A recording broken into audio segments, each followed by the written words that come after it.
Buenos días, gracias profesor Cambra por brindarnos esta entrevista al medio de comunicación alternativo Antónima. Puntualmente hoy queríamos hablar con usted sobre dos temas. Primero, y como una forma de construir un contexto a lo que estamos viviendo en el país hoy, se han cumplido 33 años del Viernes Negro, ¿no? Ese hecho, ese acontecimiento que fue determinante en el desenlace de la crisis de finales de los 80 y que pareciera que todavía nos persigue el día de hoy. Se habla mucho del Viernes Negro, se habla mucho de la cruzada civilista, profesor Cámara, pero usted, a través de su trayectoria como líder de los gremios docentes, ¿de qué no se habla cuando se habla de la cruzada civilista? Pues no se habla de que la cruzada civilista no se originó, la lucha no era de quienes terminaron dirigiendo. De eso es lo que no se habla. O sea, este país había comenzado la lucha en el 84 con un Mauro Zúñiga dirigiendo una pelea por la defensa de las profesiones liberales y la defensa de la profesión médica a un mes de la toma de posesión de Nicolás Ardito Barletta. Y por primera vez en este país se escuchó la demanda de FMI fuera de aquí por el intento de imponer sus planes. La FENACEP, que en ese entonces era poderosa, realizaba huelgas por la defensa del empleo y del salario de los empleados públicos, y los ministerios se paraban. En este país, en el año 1987, los estudiantes son los que detonaron la lucha cuando se supo, por las declaraciones de Díaz Herrera cuando fue defenestrado, que efectivamente había sido el asesinato de Espadafor, una orden del general Noriega y una actuación de comandos de la entonces Fuerza de Defensa. Así que los estudiantes universitarios se tomaron las calles en ese momento, ese lunes 9 de junio. Después aparecieron la Cámara de Comercio y la CONEP, que habían sido consentidos por el régimen militar en sus diferentes momentos. Pero el problema que estaba de por medio era quién se quedaba con los activos del canal y las áreas revertidas cuando esos 30.000 millones que valían regresaran a Panamá. Y como el proyecto de Noriega y la Guardia Nacional era corporativo del entonces Fuerza de Defensa, corrijo, ellos lo plantearon con toda claridad que el proyecto era quedarse con esos bienes, y eso a la burguesía local no le llegó. Y por eso hubo una ruptura del sector de Lewis Galindo, que siempre había estado con el gobierno militar, y efectivamente comenzó todo el palanganeo para la invasión norteamericana. Habían dos agendas concretas, una que es la que hegemónicamente se nos ha impuesto en términos de imagen, los pitos, la paila, los pañuelos blancos en la calle 50, y estos líderes de los sectores empresariales, y por otro lado, habían sectores organizados de gremios, sindicatos, estudiantes, de los sectores populares, impulsando una agenda democratizadora. Digamos que era una agenda más reivindicativa gremial. El lado flaco de esa agenda en FENACEP y en las centrales obreras era la falta de independencia frente al gobierno. Seguían pensando en Noriega como si fuera Torrijos. No veían la maleantada que era Noriega en ese sentido.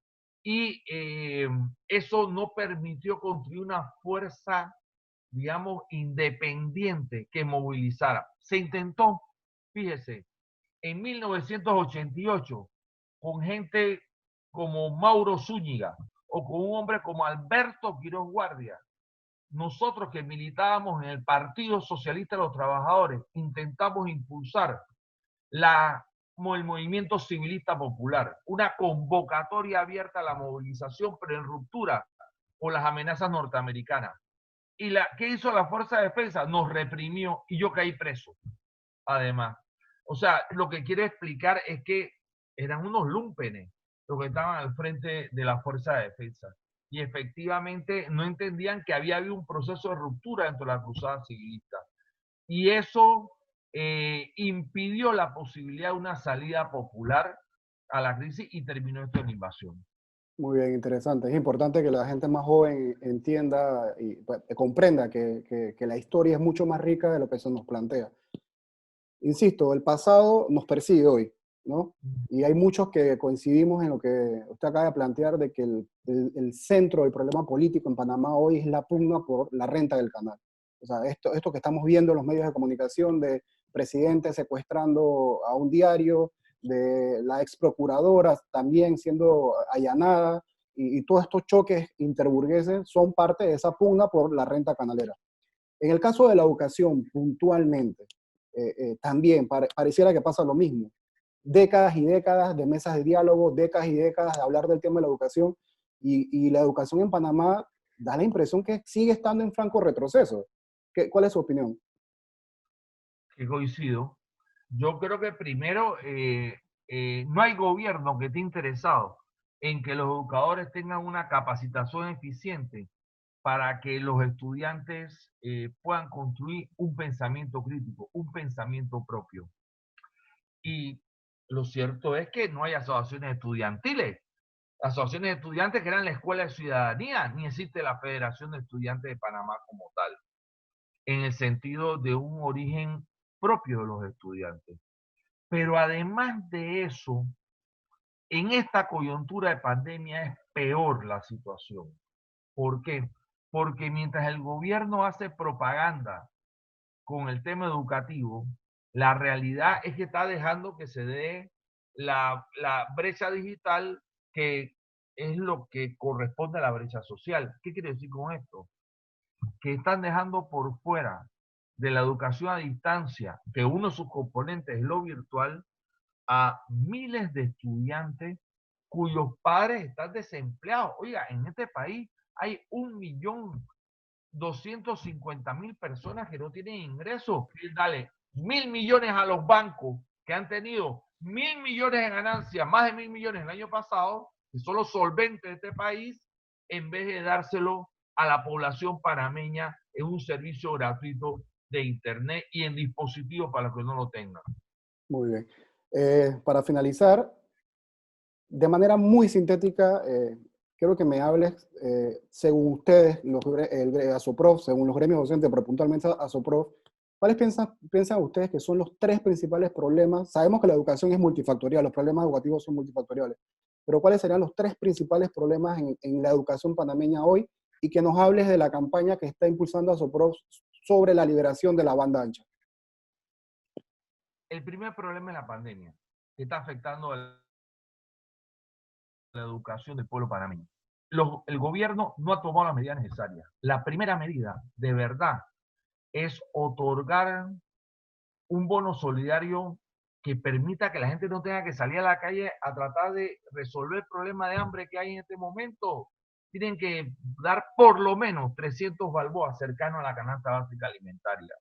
Lo segundo, hay 20.000 personas contagiadas que están haciendo un supuesto aislamiento domiciliario. ¿Quién va a hacer aislamiento en las casas en que no hay condiciones para ello, donde no hay un cuarto aparte con un baño aparte? Tienen que sacar esas 20.000 personas. Solo hay 700 en los hoteles hospitalizados. Lo que tienen que hacer es sacarlo y meterlo en los hoteles que están totalmente vacíos. Tienen que contratar a los 500 médicos con idoneidad que se les acaba de entregar en el mes de abril, como dijo el decano de la Facultad de Medicina, y ponerlos a cuidar a toda esa gente e ir a las comunidades, aumentando la cantidad de pruebas de PCR, duplicando por lo menos, como dicen los salubristas, a 6.000 pruebas diarias, y aislando, dándole comida a la población de verdad con esos 300 balboas, y garantizando el aislamiento en los hoteles y en los lugares que se habiliten para ello, podremos enfrentar la pandemia, no dándole 1.000 millones a la banca a ese nivel. El segundo problema que hay en la educación es el problema de la capacitación de los docentes. Nosotros hemos dicho varias veces que queremos capacitarnos, pero es que no hay manera de que hagan capacitaciones por especialidad y con metodologías innovadoras. Y el tercer problema que tenemos hoy en la pandemia es la conectividad.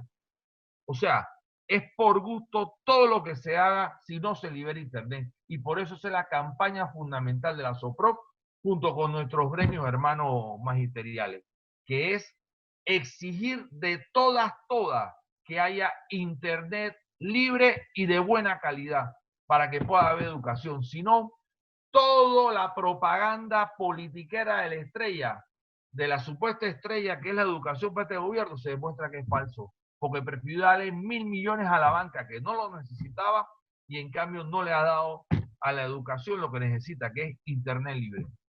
Muchas gracias. Este fue José Cambra para Antónima.